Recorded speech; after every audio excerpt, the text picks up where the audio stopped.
1% mortgages ഇപ്പോൾ UK available ആണ്, which is A good news. അപ്പം ഇതിന് എലിജിബിൾ ആവണമെങ്കിൽ കുറച്ച് ക്രൈറ്റീരിയാസ് ഉണ്ട്. അപ്പോൾ ഒന്നാമത്തെ കാര്യം, ഇത് ഫസ്റ്റ് ടൈം ബയേഴ്സിന് മാത്രമേ അവൈലബിൾ ആയിട്ടുള്ളൂ. ഓക്കെ, ആദ്യമായിട്ട് വീട് വാങ്ങിക്കുന്നവർക്ക് മാത്രം. രണ്ടാമത്തേത്, മിനിമം ഇതിനൊരു 5,000 ഡെപ്പോസിറ്റ് എങ്കിലും നമ്മൾ ഇതിന് വേണ്ടിയിട്ട് മാറ്റിവെക്കണം. മിനിമം അത്രയും വേണം. Maximum value of the property is 500,000.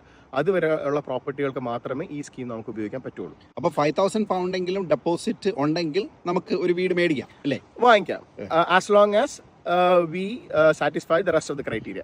അപ്പോൾ ബാക്കിയുള്ള ക്രൈറ്റീരിയ ആണ് കൂടുതൽ ഇമ്പോർട്ടൻ്റ് ആയിട്ടുള്ളത്. ഒന്ന്, ഇത് ന്യൂ ബിൽഡ് ഫ്ലാറ്റ്സ് ഹൗസസിന് ഈ സ്കീം ഉപയോഗിക്കാൻ പറ്റില്ല. രണ്ടാമത്, നോർത്തേൺ അയർലൻഡിൽ ഇത് വാലിഡ് അല്ല.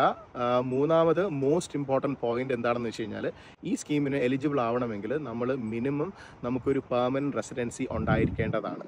അപ്പം അല്ലെങ്കിൽ ILR, indefinite leave to remain ഉള്ളവർക്ക് മാത്രമേ ഈ സ്കീം